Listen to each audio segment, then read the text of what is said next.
Cənubi Qafqaz regionunda sülh və sabitliyə gedən yolda bütün müsbət addım və tendensiyalardan çıxış edən Azərbaycan təəssüf ki, qarşı tərəfdən bənzər yanaşmanı müşahidə edə bilmir. Rəsmi İrəvandan gələn mütəmadi xarakter almış iki başlı açıqlamalar Bakı ilə sülh gündəliyini ləngidir. Havadarlarının göstərişləri əsasında Ermənistanın diplomatik müstəvidə Azərbaycana qarşı həmlələrini davam etdirməsi İrəvanın bu addımlarının gələcək nəticələri ilə bağlı suallar yaradır. Rəsmi Bakı sülh sazişinin mətninə dair danışıqların başa çatdığını açıqlasa da, bu İrəvanla sülhə gedən yolun qısa olduğu anlamına gəlməməlidir. Sazişin mətni ilə bağlı biz deyə bilərik ki, artıq danışıqlar prosesi yekunlaşıb.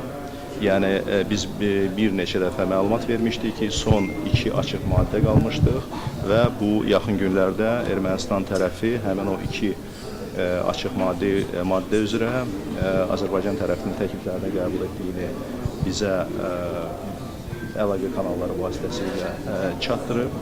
Ona görə mətn üzrə işlərin yekunlaşdırılmasını biz qeyd edə bilərik və növbəti addım olaraq təbii ki, Azərbaycan tərəfinin gözləntisi ondan ibarətdir ki, Ermənistan konstitusiyasında və digər normativ hüquqi aktlarda Azərbaycan ərazi bütövlüyünə və suverenliyinə dair qalan iddiaların konstitusiya dəyişikliklər edilməsi yolu ilə aradan qaldırılması baş tutmalıdır. Sazişin nə vaxt imzalanacağı sual altındadır, ancaq diqqət çəkən məqam İrəvanın 17 bəndlik sənədə maksimum tez imza atmaq istəməsidir. Çünki belə olacağı təqdirdə sazişin mətnindən kənar olan məsələlərin gündəmdə saxlanılması və onlara əməl edilməsi arxa plana keçə bilər. Bugün rəsmi Bakının haqlı tələbi qarşı tərəfin beynəlxalq hüququn norma və prinsiplərinə əməl etməsi, götürdüyü öhdəliklərini yerinə yetirməsidir. Bundan əlavə, ATƏT-in köhnəlmiş və qeyri-funksional Minsk qrupunun, habelə aidiyyəti strukturların rəsmi şəkildə ləğv olunması da zəruridir. Təhlillər göstərir ki, iki ölkə arasında normallaşma prosesi və digər məsələlər üzrə ikitərəfli dialoqu davam etdirməyə hazır olan Bakı, İrəvandan bənzər yanaşma görmədiyi müddətcə sazişin mətninə dair danışıqların yekunlaşması sənədin qısa zamanda imzalanacağı anlamına gəlmir. Bugün sülh sazişinin bütün maddələrinin razılaşdırılması hələ sülh sazişinin imzalanacağı anlamına gəlməməlidir. Çünki konkret şərtlər var və həmin şərtlərin də ən önəmlisi Ermənistan konstitusiyasında Azərbaycana bağlı ərazi iddialarının çıxarılması ilə bağlı olan şərtlərdir. Və bu şərtlər yerinə yetirilməyincə, yəni Ermənistan müvafiq konstitusiya dəyişikliyini həyata keçirməyincə imzalanacaq hər hansı bir sazişin də elə bir əhəmiyyəti qalır. Odur ki, Ermənistan həqiqətən sülh istəyirsə, ilk növbədə müvafiq olaraq öz konstitusiyasına dəyişikliklərin həyata keçirilməsini təmin etməli.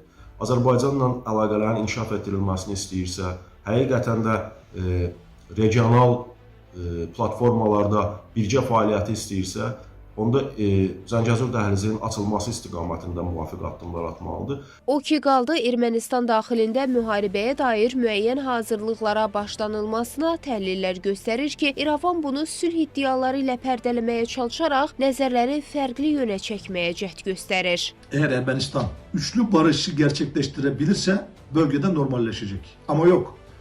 Ermənistan, Azerbaycan, Türkiye üçlü barışını değişik vesilelerle, çeşitli gerekçelerle uzatılırsa ve bu barış tesis edilmezse bölgede savaş çıkma ihtimali söz konusu. Türkiye, Ermenistan, Azerbaycan üçlü barışını herhangi bir ön şarta düşürmeden, herhangi bir ön şartı ortaya koymadan gelecekte Batı'nın ve Rusya'nın Güney Kafkasya politikaları Ermenistan üzerinden devam ettirebilmesinin de imkanlarını devre dışı bırakarak Paşinyan ile başlayan bu hareketi sonuçlandırmak adına Türkiye, Ermənistan, Azərbaycan üçlü barışını təsis etməsi gerekir. Odur ki, Ermənistanın havadarlarından asılılığı və müstəqil qərar qəbul etmək səlahiyyətlərinə malik olmaması bu ölkənin Azərbaycanla sülhə hazır olmadığını göstərir. Analitiklərin qənaətincə, əgər Ermənistan regionda sabitlik istədiyini açıq şəkildə ifadə etmək niyyətindədirsə, bu halda birinci konstitusiyasında yer alan iddia məzmunlu müddalardan qurtulmalıdır. Zeynəb Mirzəyeva, Real.